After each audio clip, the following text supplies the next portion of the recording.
The QC Pod is a production of the Queen's Podcast Lab. For more, visit queenspodcastlab.org. This is the QC Pod, a podcast about the people, ideas, and projects that make up the Queen's College community. I'm Joseph Cohen from Sociology. Today, we're going to rebroadcast an interview from this May from my colleague Anna Bounds of Sociology. Professor Bounds is an expert on the survivalist community here in New York. Those are people who are preparing for the apocalypse in advance. We're going to learn more about survivalism, prepper subculture in general, and here in New York City. And this is a rebroadcast from the Annex Sociology podcast. Professor Anna Bounds coming up next. I'm here with my colleague, Queen's College sociologist Anna Bounds, and it's Cinco de Mayo. We've been in quarantine for like a month, and we like touching base. And I wanted to have Anna on the podcast because it's one of those moments when your friend explodes onto the national feed. Did you have a Good Morning America? We have taped. It hasn't been shown yet. I've been in the New York Times. I've been in the Chicago Tribune, NPR Sweden. I've been in German newspapers. I have been, and I just did another interesting podcast that basically deals with inequality in the nation called Unfair Nation, which is out of D.C., which is pretty awesome. So I'm out there doing my thing. Is it more scholarly or political, or what's its thing? Definitely more political. It's very, it's hard hitting. I would highly recommend checking it out. So let me explain the circumstances of Anna's big breakout. You know, it's always, you never know when your moment's going to come. And Anna has had the very good fortune of releasing a book on survivalism and doomsday preppers in New York City. It's coming out in June or July? It's going to be out in July. Yeah, I just did the galleys. Yeah, so we're going to do it. It's in. Knock on wood. Knock on wood. I just did. Absolutely. Look, I wanted my book to be timely, but I don't know if I wanted like this timely. Yeah, a little too timely. But I'll take it. Wait, let's explain. Okay, so the book is called Bracing for the Apocalypse, an ethnographic study of New York's prepper subculture. And it's with Routledge. And so I guess like now that we're all sheltered in place, wondering how to get out of New York City and all that. Yeah, I know that. I'm your girl. Oh my God. I'm your girl. Yeah. So it's been pretty interesting because, like I said, I've been in the press a lot. I've done a lot of interviews, and people, we have the formal discussion. And then after the discussion, they usually want to hang back for a few minutes and talk about things that they're doing and try to get some prepping suggestions. So it's been interesting. And people that I haven't talked to in years have reached out to me just to try to get some help. So it's definitely been interesting. I remember first of all, it's always a wonderful feeling. You only get it a few times, I think, in your career. You're like belle of the ball. I remember when I had a moment like that in 2012, and I walked into Sam Heilman. I was like, Sam, I'm in the Washington Post. And Samuel Heilman, just so you know, is a colleague who is pretty much in the major media several times a year. He's a distinguished professor, a very accomplished person, will do far more than I will ever accomplish in my career. But he says to me, nothing's going to change. You think something's going to change, but nothing's going to change. And I was like, wow, what a buzzkill. But you know what? He was pretty much right. Like a national media outbreak is about a week's worth of Facebook thumbs up, I'd say. And some Instagram likes. And for me, this is terrific timing for my book. My book's, right on. And I think that it gives people some insight. And I think if someone were to ask me to describe, my book is scholarly, but I also think during a moment like this, it's kind of a good friend because you can see that somebody like you has figured out how to do this prepping thing and has tried to understand how and why New Yorkers prep. So that's great, in terms of the scholarly, trying to get the product out there. But Yeah. for me personally, being female with no access to a makeup artist, to a hairstylist, to a colorist, all of that stuff, not great times, not Yeah. great times. Okay. Because these virtual interviews are merciless. Oh, Okay. really? They are, in terms of like getting the lighting right and doing all of these things. Because you have to do all this from home because of social distancing. Oh, yeah. Yeah. Yeah. Yeah. Just for context for anybody listening to this later. So we're in the thick of the COVID-19 social distancing. Yeah. Yeah. Just to give us some context of like today, Yeah. I guess today's check-in, it's Mm, day 56 for me. Yeah, I started sheltering in place first week of March, so it's day mhm, 56. And to give again the audience a context, in the U.S., we've got about 1.2 million cases. mhm, mhm. 70,000 of those people have passed. Yeah. In New York State, we have 27% of those cases. Mhm. And we've lost about over 25,000 people. So we're at Wow. 35% of the deaths in the state. And with the city, which I think is tragic, is that in terms of the number of cases, we're hovering around 15% of all U.S. cases, which is about 182,000. Mm. And when it comes to the percentages of deaths, our city alone, we account for 26% of the deaths in the United States, which Uh, is 18,719. you know, I wonder if it's going to be the worst here or if it's going to be this bad everywhere else. It was a terrible experience, especially. Were you hearing from students like firsthand accounts of? Yeah, and I'm not, and and I say this with all due respect to you, I Yeah. can't say it was a terrible experience. It is a terrible experience Yeah. because I think one of the things that is really making me angry with the media, their cycles, used to, need to move on to the next step.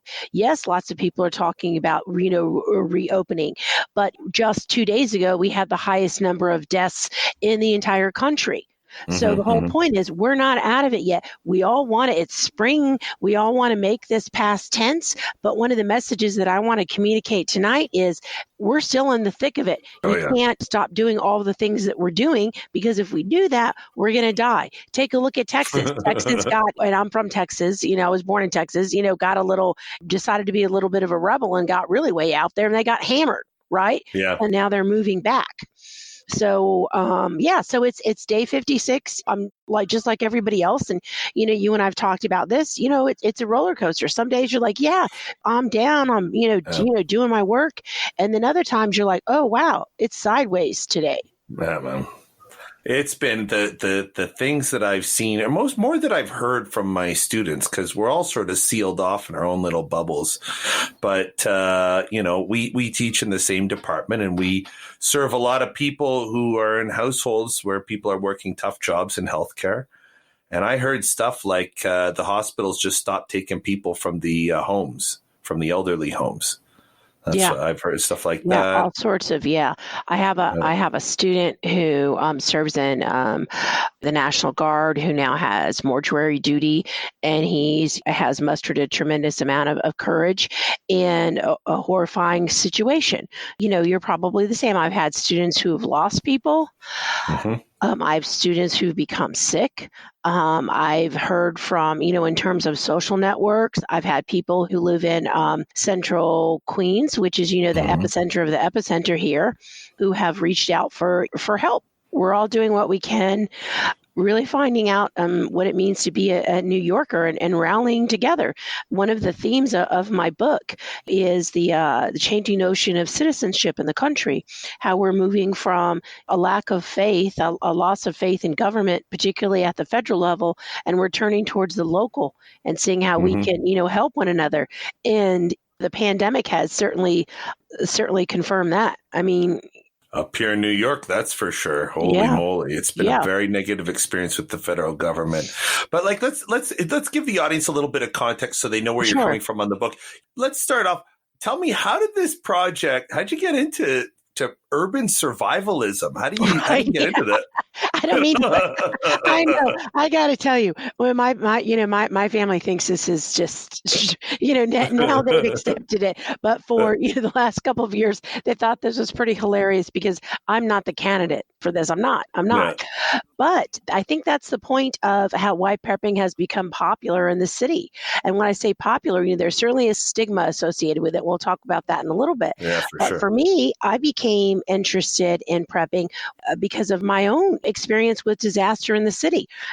Beginning with September 11th, always being at the short end of the stick is the way that I explained it. The person like with the blackout, and to compare the blackout and Hurricane Sandy, first flashlight but no batteries, and then batteries but no flashlight. Right? Always being that person who didn't quite have their stuff together, just like everybody else. I live in Manhattan. I live right down the street from Washington Square. This is the land of immediate gratification. Yeah. Okay. It's also in New York, you live outside of your house. Like, yes, you need something. You're like, I'll just go to a bodega and get it. It's really, New York is a very communal city compared to other places. Yeah. Yeah, absolutely. And it's been really, really, really hard. And, because we're used to public spaces, we're used to our favorite bodega. We're used to getting what we want when we want it, and specifically what we want. Okay. So that's difficult, but we're also used to connecting with people. One of the things about city dwellers is that we have this great sense of urban citizenship. We're familiar with the stranger, right? We tolerate one another. We're used to being in public spaces. And so to have no sense of the public realm, this is a real loss for us because, as Jane Jacobs has said, the most important thing about the city and the success of the city is the social fabric, the public realm. And we don't have that right now. Yeah. So it's crazy. It's crazy. Parenthetically, my impression, when I first came to New York, I was like, wow, people are very abrasive. But the more you get to know them, you realize they're just loud and forthright, but actually extremely friendly. New York's a very, very friendly city, I find, at least. Well, yeah, I take, your point is well taken. I grew up in the South where everyone seems very friendly. And with all due respect, to Southerners, we know that's not the case. We know that people are polite. They may seem to some, more genteel, but you know what? It's not true because you never really know quite where you stand. In New York, the refreshing thing is, I think that people are direct and you know where you stand. It's a constant feedback, Which to me, I think is charming. I don't have to look for the knife in my back. You're going to let me know how you feel and what's going to happen right up, And that's, unfortunately, I wasn't familiar with that experience until I got here. And to tell you the truth, I love it. New York is the first place that's felt like home, but I was a little bit weird anyway, because when I was much younger, I was really interested in the city. Back when I was a kid, I would subscribe to the New Yorker and the New York Times. Well, the New Yorker, and I didn't understand half the stuff, but I tried my best, because I just kept thinking, hey, you know what? This is where thinkers are. I'm a nerd. These are my peeps. And when I got here, these are my peeps. So it's awesome. It's funny. Well, when I was a little boy, I actually dreamed of moving to New York in Northern Ontario. And actually, me being here represents the achievement of a lifetime goal. Oh. Yeah. And I'm very grateful. Yeah. I'm very grateful to be in this job, in part because, it's really something I got. Well, congratulations. That's pretty awesome. One of the things that people that has come up in just my conversations with people is about the fact of, well, why haven't you left? If you have family in other areas, why have you stayed? And I think that for me, I'll say other New Yorkers that I've talked with who stayed like in my apartment building and have made the argument, well, you know what? I'm a New Yorker. I'm a New Yorker till the end. Mm-hmm. Yeah, which is, I don't think most people say that about where they live. Mm-hmm. So that just speaks to kind of the depth of, the passion that people have for not just for their homes, but for the city. Mm-hmm. And then also for me, it was in some ways, in terms of prepping, kind of a decision for survival. I mean, regardless of how overwhelmed we were at the state level with Governor Cuomo, and at the city level, we were much better organized to handle the pandemic, taking it more seriously and trying to do what was needed for its citizens. And when I took a look at other areas that were possible, I just didn't have that sense of, my heart was here, but logically, I didn't have that sense of safety. Yeah. So let's get into the book. Let's talk about how'd you get started on the book? Like, where What was the sort of who'd you meet? Give us the backstory, the origin story of this book. Well, the book is an ethnography. So I spent 2 years working with a prepping group called the New York City Preppers Network, training with them, trying to figure out what kind, what prepping was about, how to prep, what kind of people prep, why are they prepping, all those sorts of things. But that was, one aspect of it. I also interviewed independent preppers, meaning regular folks who train alone, who don't train as part of a group. And then I also spent some time talking with independent preppers of an entirely different ilk. I think is a entirely different type of prepper. H&Ws, high net worth preppers. Okay. Preppers, who are in the multi-million, who start in the multi-million range, Okay. and usually north of that, and trying to figure out what they do, because how high net worth preppers prepare for disaster and the kind of things that they do and the kind of, their approaches are very different from, I'll say, preppers of ordinary income. The rest of us, I guess, would be the way to describe. So what type of person gets into prepping? Well, an important finding from my book is that New York preppers are very different from the stereotype that we have of, the lone white wolf, the lone white hero who's going to help save the nation or need to help save his family based on his bushcraft skills. Okay, in American popular culture, we have this idea that there's the guy with the scraggly beard who's stockpiling things in his basement, or in the bunker that he's built by himself, right? And he's stockpiling his provisions and his ammo because he thinks, I've got to do this because the government's coming for me. Yeah, that's my conception. Right. Honest, It is not. It is Right. not. In terms of taking a look at New York preppers, a lot of individuals preppers are people of color, and they prep because they believe the government isn't coming for them in the event of a disaster, which is a completely different type of logic. And I would argue that in some ways is much more reality based on the responses that at least people have perceived in terms of watching television, or seeing Hurricane Katrina a couple of years ago, several years ago. It was kind of the first one where this was really on the map, and then taking a look at what happened with Puerto Rico, right? Taking a look at during Hurricane Sandy, the perception that their own neighborhoods were underserved. That's one way to look at it. And another way is to also keep in mind that preppers aren't just men. There are many preppers who are women, who have leadership roles, who are really kind of setting the pace in prepping, which I think deserves some acknowledgement. So these aren't Turner Diary types, then, is what you're saying? No. The argument, here's the thing about New York preppers. I've discovered that they do come from all walks of life, all levels of income. These are individuals who've started to prep based on direct experience. New York preppers prepare for disaster based on direct experience, being in a situation and not knowing how to deal with it, right? Not knowing how to best protect their families. Whereas when you take a look at kind of this myth of prepping, it's something, that people do based on some dystopian fantasy that they have. Yeah. For New York, this is the real world. I mean, preppers are most concerned about 5 broad categories: natural disasters, terrorist attacks, technological collapse, government or economic collapse. And then the last one is pandemics. Take a look at New York's recent history. Our city has had direct experience with just, with about all of those, in terms of economic collapse, whatever we're calling it, the Great Recession, right?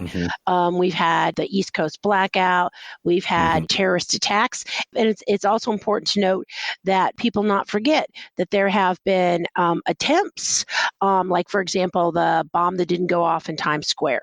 Right. The challenges that the person had at the subway, that bomb didn't go off. And then we had the person who tried to carry a bomb onto the subway and ended up injuring himself. Right. That was near Times Square as well. So I just don't want us to think, and we also, most recently, in terms of terrorist attacks, which were successful, the West Side Highway. Right. So we've had a lot of things happen that have made people think for a moment, okay, wait a minute, this is real. What can I do to protect my family? And in terms of prepping, there are two things you do. You shelter in place like people are doing right now, and you figure out how to best to do that, or you figure out how to leave the city, which they refer to as bugging out. Right. Let's get to that, but I just want to so on the types of people who are involved in this, what I'm understanding you to say is that it's actually a very diverse group. It is not some type of fantasy driven cult, but rather it's surprising, not surprisingly, but surprisingly, if you had taken the stereotype to heart, very rational people who are making calculations based on their experience of being vulnerable in New York. Oh yeah, absolutely. Okay. So, give us an example of some really formative experiences that you found a lot of subjects were like, oh yeah, after that happened, I realized I was on my own. What are the big ones? Well, it was, we have September 11th, people being at work downtown. The leader of the group, Jason Charles, is first responder, his experience. So for many people, that was, of course, a biggie, and then which was reinforced through other, we'll say attempts at other smaller attacks. Someone working not in downtown, but someone working in Times Square, an office building in Times Square when they discovered that bomb, right? Mm-hmm. For example, an interview that I had with a maker of safe rooms in New York, in other words, someone who deals exclusively with, H&Ws, after these terrorist attacks, particularly with the Times Square one, his request for having safe rooms be built in apartments increased dramatically. Right now he argues when you take a look at multi-million, again, high net worth preppers, he's constructing it in Manhattan alone about 50 safe rooms a year.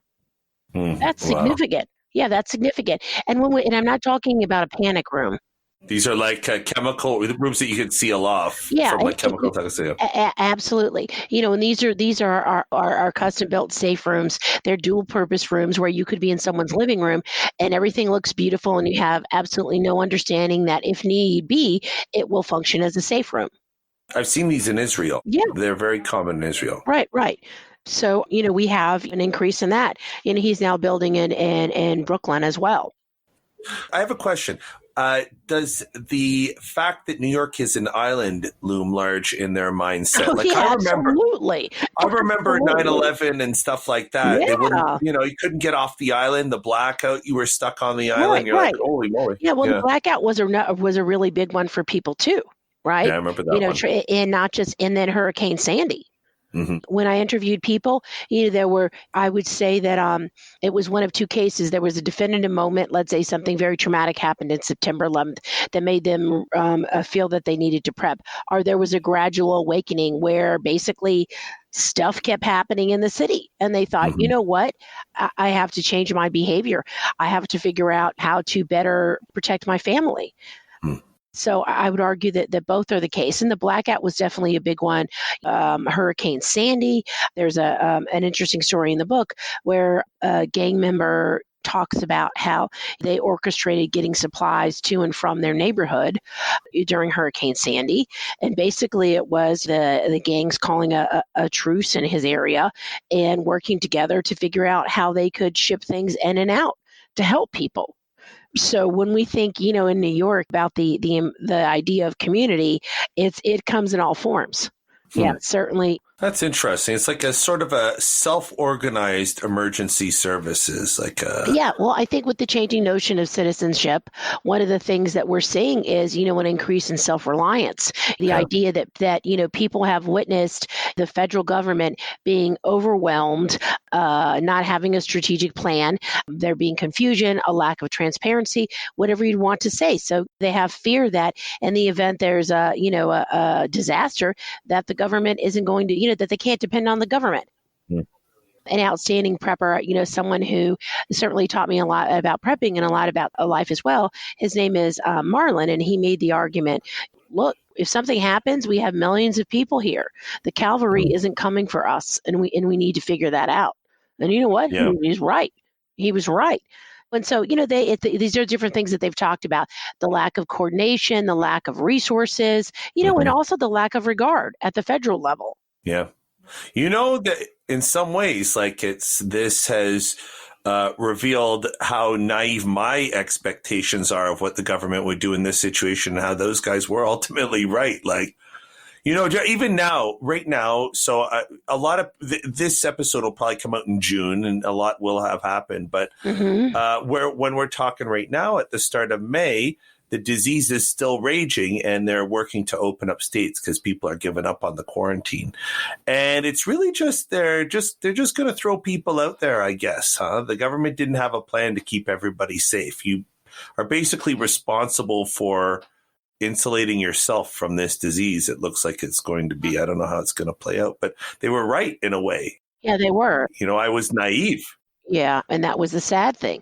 I remember in, early January, when it looked like, this is going to hit even before first case appeared, I realized that my prepping experience has really paid off because in our bug out bags, we already had N95 masks. We had everything, that we needed. We were okay. And the interesting thing is people made the argument, oh, preppers, wow, they're probably, hey, running around, I told you so, I told you so.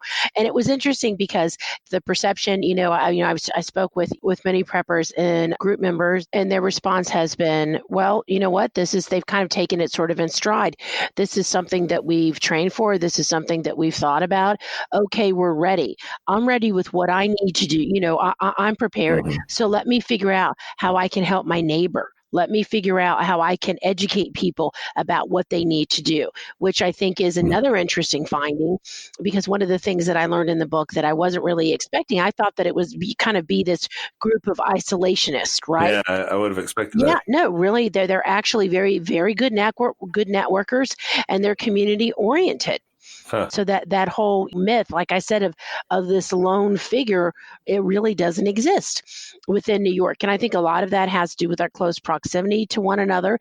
And, the idea that if people train and learn from one another, they're already understanding the benefit of learning from one another and having a large resource network. Like, for example, now many of the preppers have formed resource networks. In other words, indicating in goods that they have available, exchanging things, and trying to see how they can help each other and people within their community, not just within, a prepper network. How much of this is that they are sort of enthusiasts of a body of knowledge? Not completely unlike, sociologists who enjoy our esoteric 19th century, it's a body of knowledge that we're into. Yeah. And there is an entire sort of like canon. There's a whole practice related to survivalism. It's like a school or discipline in and of itself. How many of these people are just sort of enthusiasts of sort of that body of knowledge? Is that a thing, or? I think that that's a little bit difficult to answer. I think probably. Because here's the point that I need to make. It's not that it's difficult to answer. What needs to be put out there is that there are many types of preppers and many levels of prepping. So you do have definitely hardcore people, and then you have people who are interested in just prepping for specific events, or not going all in and having this be a lifestyle. Right? Yeah. You have people in this prepping group who attend all events, who attend all, and the NYC Preppers Network provides a variety of activities, everything from lectures to beginning excursions to outdoor excursions. In other words, overnight camping trips for beginning preppers to excursions for advanced preppers, where you will live for 3 days on what you brought with you. Your gear. There's no water source. There's no food source. There's no shelter. You don't bring a tent. You don't bring anything like that at all. You're expected to either have it in your very small bag, the tools that you need to make whatever you need to make, right? And to survive, which I think is fascinating, particularly for New Yorkers, because New Yorkers, we're not, majority of us aren't outdoor people. We don't have some of the preppers that I've interviewed who are now hikers, who are very committed to prepping as a lifestyle. Are folks who didn't have really any outdoor experience at all when they started prepping. One of the messages that I think gets lost is not just that preppers come from a variety of backgrounds, but that preppers just aren't interested in trying to figure out how to use survival gear. right? That's only part, in bushcraft skills, that's only part of it. Preppers are interested in homesteading and they're interested in sustainability. So, there's a lot of really interesting back to nature things going on. Let's delve into that, flesh that out a little. So first of all, in terms of, like, for those of us who know nothing about prepping, can you start us off with a little prepping 101? Like, what do we have to do to make sure once this COVID thing is passed that we're ready for the next big emergency? I can say this in one sentence. When you're All right. thinking about what you need to do and what you Mm-hmm. need to do for your family, Mm-hmm. just don't stock up, take stock. What does that mean? Think about your family's experience. What was it like during COVID? What things did you discover that you needed that you didn't have? What would you like to have in the event? And unfortunately, there's going to be another wave. At the start Yeah. of it, what do you think that you need to keep on hand? Of course, things like masks and gloves and hand sanitizer. Do you have to Mm-hmm. be a hoarder? No. But is it useful to have some of those items on hand? Yeah, absolutely. What Yeah. when it comes to buying, storing additional food in your home? Trying to figure out what it is that your family really likes in terms of food and in terms of entertainment. In other words, taking stock of this situation and taking stock of, what matters to your family. Because in some ways, prepping is very different. There are things that I carry in my bag that other people wouldn't, necessarily care about and wouldn't think that it was something that wouldn't be important. But, but when thinking of, sheltering in place, one of the recommendations that I have is that people think carefully about how they really live their lives and what's comfortable to them instead of running to a big box store, ordering a bunch of things on Amazon, or going to Costco and buying some vat of blue goo because people say that the shelf life is, for a million years and that your family can live on this for the next year. Okay, if it's awful, if you don't like eating it, don't buy it just because it comes in bulk. There's no reason anybody should be buying a 40-pound case of hot dogs made of sawdust. That's Mm-hmm. only going to make a miserable situation more miserable. Again, one of the preppers' advice was that you have to, this was Marlene, you have to get comfortable in your discomfort, right? Mm-hmm. You got to figure out what works for you. And so that's my advice. We all need to have a situation where we figure out, okay, what works for us, and not just food. Rearranging your home to accommodate for virtual learning, for virtual work, setting up proper workflows within the apartment, right? Mm-hmm. Look, and other things, and then there are even amusing things like, what is that? The rate of alcohol consumption in this country has gone up 50%. Okay, and I'm one of those people. Okay, so if you need to have your favorite tequila on hand or your favorite whatever, I guess I put in my own plug for tequila, but be sure you have it.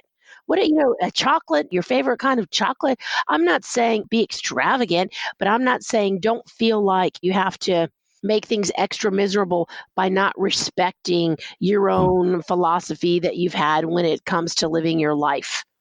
So, but it sounds to me there's two plans involved there, right? Like there's the sheltering one, and then there's the get off the island one, I suppose. Right. Yep. How does the get off the island one work? It depends on how much money you have. For high net worth preppers, you already have Like a boat at the marina, or? Yeah. I mean, not just a second home that's already stocked and with the staff waiting for you, right? Mm-hmm. You're leaving by helicopter. You're leaving by private plane. And most, and possibly, like you said, a boat at the marina. Most don't. The idea is that they've already made arrangements for travel in a very expedient way, right? And you're arriving at your second home in some exotic destination. And this sounds like fiction. It's not. It's true, right? Like there are people who are like that. No, there are certainly people who are like that. And then for regular preppers of ordinary means, provided enough advance notice, something like the pandemic, you can leave the city, drive out of the city. That's assuming that you have a jump on everyone, right? That you haven't waited until the last minute. So perceiving that you've left, so in other words, leaving the city early and going to stay with family or friends, or with this group having a more modest home and in places outside of the state, places upstate as well. some kind of a safe house, some kind of location. For many of the preppers, it's a modest location, a modest second home. I mean, one of the Mhm. things that people tend to forget about is that it's easier for you to buy a home outside of the city, upstate, a small one that your family can use on the weekends, than it is to actually buy a place in the city. Yeah. I mean, it's extremely, extremely expensive. So, Mhm. but there's also the idea that a disaster could strike. You could not have any advance notice where you can't travel outside of the city through normal means. So you walk outside of the city. So you have provisions, particularly for how to walk outside of the city. You have a route set up. You have meetup points so that you can walk out together. Like you just walk to the Bronx, basically? Yeah, or you just walk across the bridge, whatever the case. Yeah, whatever. You can walk through the Bronx. Yeah, GW, walking Mhm. across the bridge in prepping groups. Practice walking. When I say practice walking, I mean practicing as families with your survival packs on your back, getting used to walking a long distance, and being able to handle your backpack.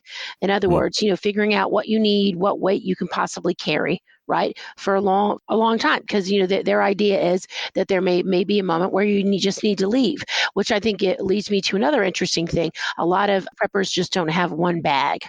You have a bag that you keep at home, which is usually your main bag. You have a bag at work. You have a bag in your car. Wherever you spend the most time, you usually tend to have a bag that you keep there. Some people also even have EDCs, which are what they call everyday carries. So in other words, in the event something happens, you will have things that you will need. In other words, perhaps an extra pair of glasses, prescriptions, maybe a couple of protein bars. I'm talking about very small packs. And it's funny because when people describe what they have in an everyday carry, it reminds me of my grandma's bag, her big purse, right? That kind of thing. We're not too far from that with everyday carries. But yeah, so it's, again, there are different types of preppers and different levels of prepping. Some people even have very small bikes, those fold out. The folding bikes, yeah. Yeah, at their workplace and things like that. So again, it depends on how much you'd like to invest. And also, too, preppers, a lot of these individuals are do-it-yourselfers, people who like to Mm. tinker, people who like to build things, people who, like, for example, one of the preppers has a degree from FIT, and he's amazing. He's a Renaissance man. And he thought to himself, well, okay, here's what we need during the blackout. We need a light source, we need some supplies. So we have all of those. But you know what? Let me take on the idea of trying to figure out how to build a generator. Can I do that on my own? Mm. Yes, he can. Those Mm. are, these kinds of people, right? Interesting. Yeah. And their idea too is that, you're not going to be necessarily prepping alone. You're going to be prepping within a group, just kind of like we're sheltering in place. And, having people with diverse skills is important. Hmm. So, what have you learned about survivalism since the outbreak, the pandemic? What I have learned is, or what has been reinforced, is what I learned in my book. The fact that, survival is, you can't survive alone, right? The idea that community, is, in particular, local community, is the key to survival. Hmm. Working together, learning from one another, sharing. That's what's going to get us through. Because I would make the argument, when we take a look again, how miserable the lack of management has been at the national level, the local really is what's gotten us through this. Not waiting for the president to give the order for companies to start producing masks and goods, for New York companies to begin doing that, for people to start forming sewing circles to sell masks for hospitals, people leaving, groceries and supplies for the elderly in their apartment buildings, that Mm. kind of thing. Yeah. That's what patriotism is about. Mm. Yeah, totally. It's not about this stockpile that's a myth. So what about like just the, broader society takeaways that you got from the study? Like you spent some time with, the preppers. Did it change the way you understood like New York, in as a whole, or how America worked? Like what did your perspective on this change? Yeah, because it was interesting, because for me, I thought that other people didn't have the same inkling that I have. In other words, they were all just interested in prepping for prepping's sake. They didn't have that inkling of, wow, some really awful things have happened here. I better figure out how to adapt to this. I thought that was me coming at this in terms of my own interest and my own perspective as a sociologist. I wasn't thinking that all of these other people, I mean, that the enrollment or, the membership for the NYC Preppers Network is about 500. Which, and you have to understand that there are a lot of people who prep independently who aren't part of a group, right? This is the only formal, the only public group of preppers in the city. But what I've learned is that everybody has that same mindset, so I came away understanding that to be a New Yorker, you just don't need street smarts, you need survival smarts. That's just a fact, Jack. Any evolution of thoughts on like how the rest of society treats the preppers, or like the misconceptions surrounding them? Or well, to me, I think there's definitely a stigma associated with it. Yeah. But I argue that there are many more people prepping than we know about. It's just that it has a stigma, and they're not necessarily disclosing it, or they may not, even realize, oh wow, this is what I'm doing. And there isn't an official survey on preppers, right? But when we take a look at American popular culture, there's a lot of anecdotal evidence. When we go to Costco, we see all these survival packages available. People are buying them, right? There are over 1 million books on prepping on Amazon. There's people reading them, right? There are all these markets, right? People are shopping for, not just camping equipment at sporting goods stores like REI and, Paragon. Instead, people are shopping for survival goods. Also, when we take a look at American film and when we take a look at television, when we take a look at commercials, they're definitely representations of mainstream preppers and all sorts of that are being used to advertise all sorts of products, everything that you would imagine, from some kind of, let's say, some type of prepping gear to selling cars. It's there. So I would argue it's definitely an undercurrent. And it was interesting because last year in 2019, Oprah Winfrey has this popular Christmas gift list that she puts out every year. And it's, she has and it's covered in the magazine and it's covered on the show. And it's all of these terrific, beautiful, amazing products that you can buy for people you love for the holidays.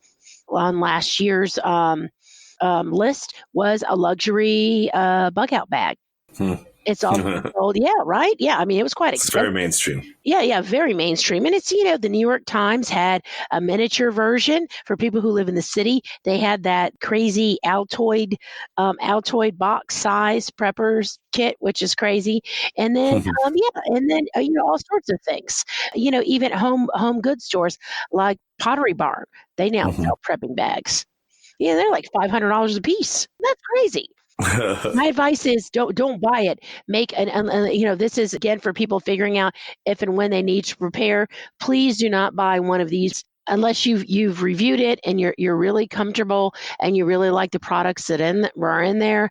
I would encourage you to go to an actual prepping website and put your own bag together, or have them curate it for you. I wouldn't recommend that you spend that tremendous amount of money on the bags that are supplied, because when you take these more mainstream bags, because they're not worth the money. What did you learn about how people deal with trauma? Like there's a lot of, I remember when I was reading your book, I was like, wow, there's a lot of trauma driving this. It's there. The theme is there. Yeah. How's it shaped? I think that in some ways prepping is people trying to get control over a challenging situation and trying to figure out how they can best survive in a particular scenario, because they've been in a situation, like I've said, where things have been bad. So I would say that it's definitely associated with trauma. It's also definitely associated with, people really being passionate about things like homesteading and sustainability, and thinking, that they want to try to step away, even city dwellers, from this life of consumption, because your allegiance to all of these things, at the end of the day, as much as we love them, aren't really going to help us in an emergency situation. I mean, look at me. I look like a calico cat right now. That's what preppers need to do. We need to, have some sort of Good self-care practices, massage. That's what I'm missing right now. What are you missing, Joe? I'm missing a lot of things. I would love to watch baseball and eat chicken wings with some friends. That's Like me. Yeah, dude, we got to do that. yeah, We got to man. do that. That's what Yeah, I'd like to be yeah. doing. It'll probably be in 2020, 22 or something, I think, at this rate. But we'll get there. We'll get there. I mean, I'm out in New Jersey. Has this experience caused you to rethink your Manhattan location? Are you considering joining us in the suburbs? Nope. And I'll tell you why, because you keep posting those crazy pictures of Costco. I'm not getting into that. I could just put on my mask and gloves and walk to the store. Mm-hmm. And of course, there certainly have been shortages of things. Yeah. Here too, though. Yeah, when this started, I had 2 weeks supply of things, and I've since extended beyond that. Like one of the things that I did that apartment dwellers don't usually think of was that I bought a small freezer. Yeah, wow. There. So but it's not really that big. It was pretty small. It fits behind. It makes all the difference, though. Dude, man, let me tell you something. It sure does. It sure does. But yeah, I think that this whole experience, I've learned a lot about people's creativity, their inventiveness, their will to take this on because they don't feel like the government will be rescuing them, and they're right. They're right. Mm-hmm. You can argue whether, that should be an expectation or not. And certainly in, many cultures it is. And I would argue in the United States that there was certainly a hope of that, but it's also the local too. There's like two visions, I think, of government often that people harbor.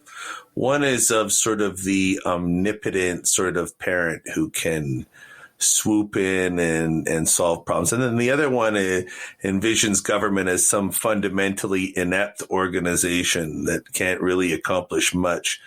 And it's very interesting to me how much more reasonable the survivalist view seems like in light of this. I guess it's a point we already made earlier. Yeah, well, I mean, but it's true. I mean, it's very remarkable. Yeah. A lot of preparedness is based on, the philosophy of self-reliance because, there's the expectation that the government won't be there. And I would argue the type of preparations that you have taken, are of course dependent on how you perceive the government's role, what your expectations are, which would certainly have changed. But that's only part of it because one of the things, that we're seeing is that this pandemic has really exposed, really magnified inequalities within cities. The difference between the rich and, the poor.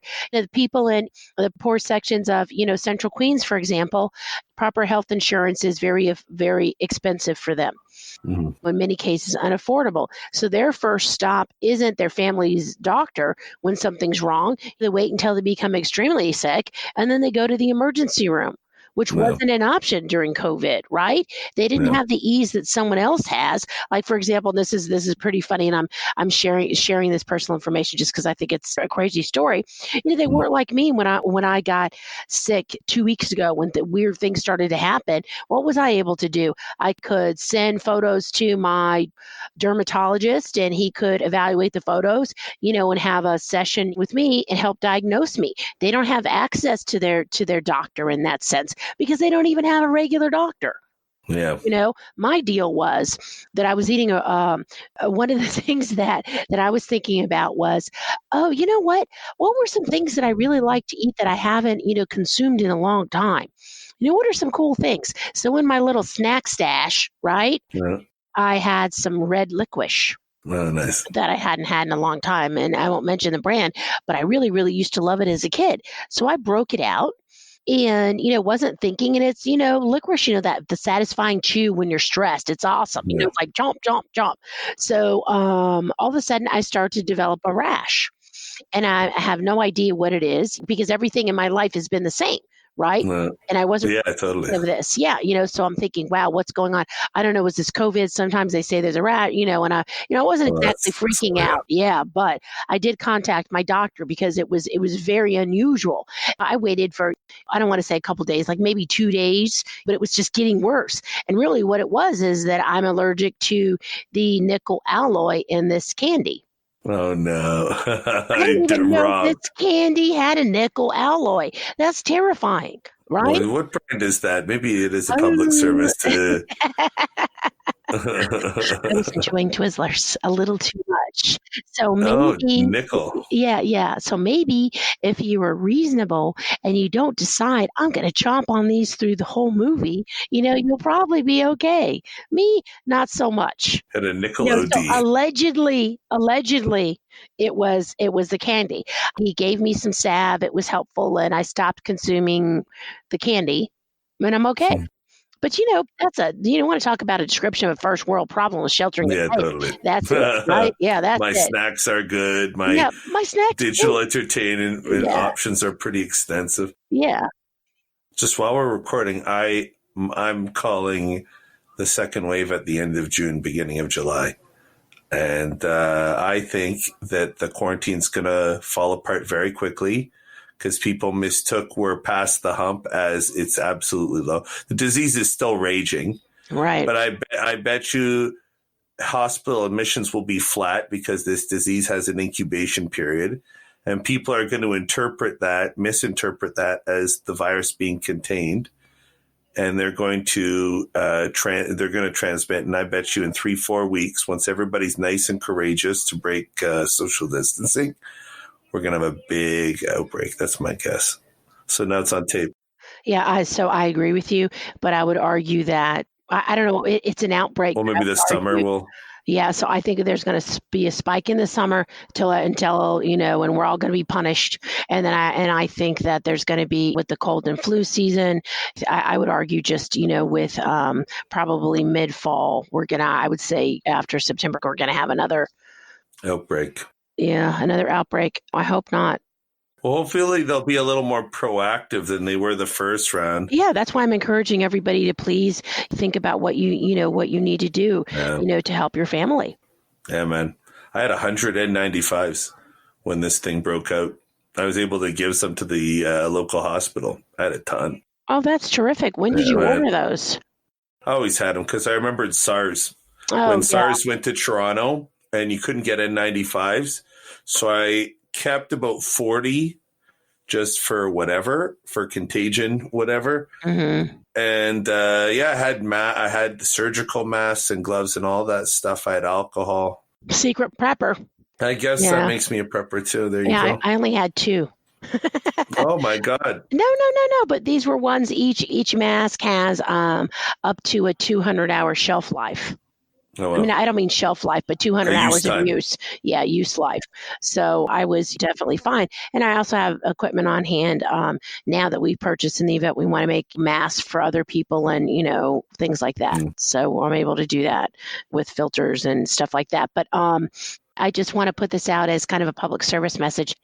The message that I would like to put out to the audience is to please think about how you might prepare for a second wave.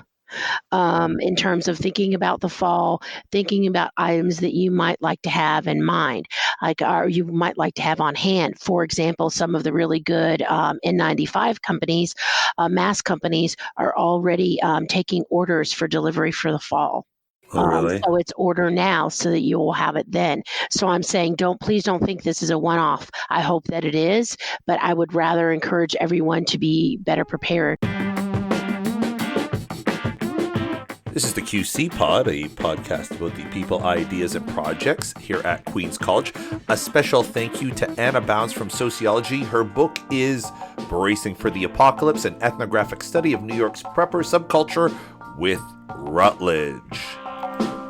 The QC Pod is a production of the Queen's Podcast Lab. For more information, visit queenspodcastlab.org. Our theme music is Lake Monsters by They Can't Be Giants. I'm Joe Cohen. Thanks for listening.